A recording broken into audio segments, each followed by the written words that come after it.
There is this big global industry devoted to taking waste from generally developed countries and shipping it to poorer countries, many of them in Southeast Asia.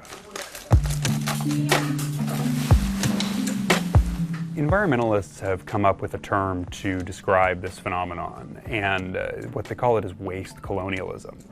The idea that rich countries are dumping their problems, literally in some cases, onto poor countries and letting poorer countries deal with the waste created in the rich world. So this is a milk. I went to Thailand hoping to see some of that process and the problems it's causing firsthand. You know, I've been looking at the data and the numbers. We've realized that a tremendous amount of waste are being, well, I don't want to use the word imported, I want to use the word being dumped into our country. I know before I got involved in this research, what I thought about recycling was wildly out of step with the realities of the industry. I cannot sleep here, right? Oh, I see. I come here and I open the house, and inside the house it has a strong smell of the chemistry. They can put up many plans. They were planning for one, but they told us that there will be 13 more coming. Thailand is not the global dumpster. We are not an international bin. You know, so if you don't have anywhere to put your rubbish, please don't put it in Thailand.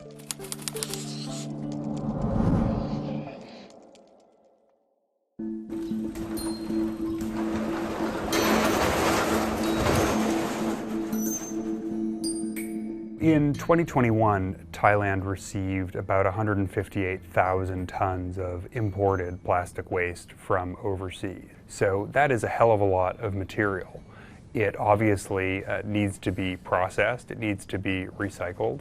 Not all of it can be, and it may also cause externalities like pollution, like noise, like fumes that bother local residents. So while we've all been raised to think of recycling as this kind of clean and virtuous business, this perfect circle, actually there are big problems with the process.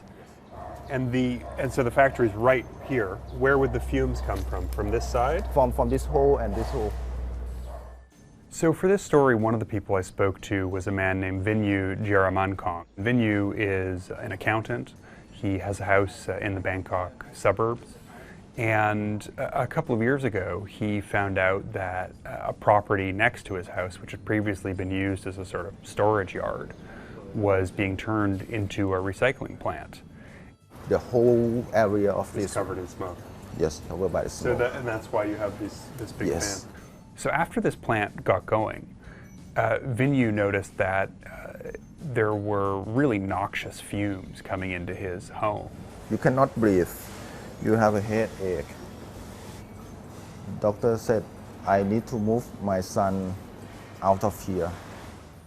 He told me that he was having trouble breathing, getting headaches. He was experiencing skin irritation. He started finding dead pigeons on his front lawn, which, as you can imagine, is pretty alarming.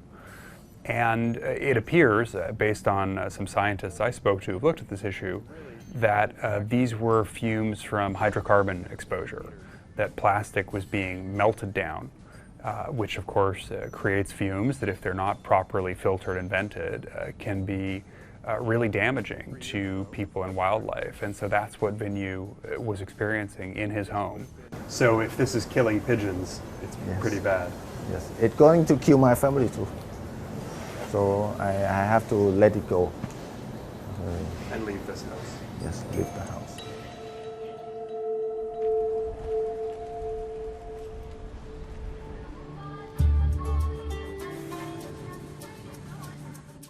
When I think of a recycling plant, certainly before I did this research, you think of something clean and inoffensive, part of this circular economy that we're all told is such a wonderful thing.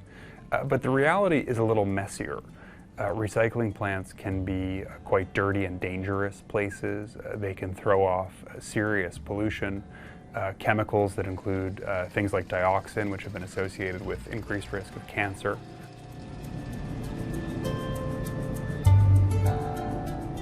So we're heading out of Bangkok now to Chonburi province, and we're going to visit a community where there's been a lot of opposition to plastic recycling and manufacturing facilities. The company do not keep, follow the rule, follow the right thing. Sometimes they just burn the plastic, whenever they want, they put it under the ground, pollute the water. They run it all the time, making noises. People cannot stand that. Most of the people affected by recycling plants, and this is true all over the world, tend to be poor, tend to be vulnerable, people who don't have a lot of recourse to the legal system or otherwise. We organized 3 protests, actually. Each one get bigger and bigger. The last one was about a year and a half ago, and we got together right around 700 people right in front of the factory, the plant.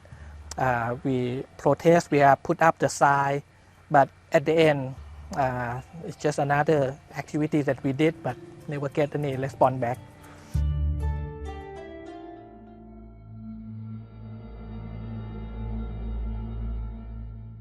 There's a simple reason why there is such a huge demand for recycling globally, and that is that we all consume an incredible amount of plastic in particular.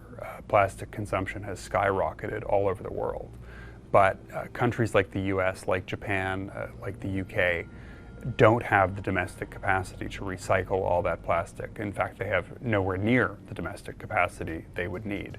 So the only way to deal with it, if you don't want to just throw it into landfill, is to send it overseas, to stuff it into shipping containers and send it to poorer countries where that infrastructure does exist. So that's what we've seen over the last 5 or 6 years in Southeast Asia, is a big increase in long-haul recycling shipments, largely from the rich world. We detected a container full of so-called plastic scraps, but you opened it up, it's not scraps inside, it's all plastic waste. So this was recently? Yeah, a couple of months ago. So, oh, really? Okay. So we kindly throw it back to the US. I've asked our pollution control department to coordinate very closely with all the other agencies concerned and put our fist down on it. Of course, we cannot just say we're going to stop from 100 to 0 overnight. It has to be a gradual change. And there's differences between plastic scraps and plastic waste. And unfortunately, the plastic waste are being disguised as plastic scraps on paper. And in the past, I think some people have used that as a loophole to bring those waste into Thailand. The Thai government has, for a few years now, been moving toward a ban on foreign plastic waste import. But as I learned from the Environment Minister and from others I've spoken to, that's much easier said than done. Recycling is a big industry. There are, in Thailand, Malaysia, Indonesia, large and profitable companies that depend on, among other things, plastic waste imports from overseas. And so they've been a source of opposition to these measures. Do you think the government will really ban plastic imports effectively? Government what can change from time to time. I don't believe in anything. I believe in when it happens or pronounced as a law. When something hurt the economy, something hurt the people, workers or whatever, that plan will be delayed. We need a law first. The plastic, single-use plastic and recycled plastic law. Over the last several years, Malaysia, Indonesia, Thailand, those countries have cracked down to varying extents on waste imports. And what's going to happen next, I think it's very fair to say, is these flows of waste will find their ways to other countries and perhaps to countries that are much poorer. Myanmar is one that gets talked about a lot. There are countries in Africa that are being talked about a lot as potential destinations. And these are places even less able to cope with these inflows than Thailand or Indonesia is.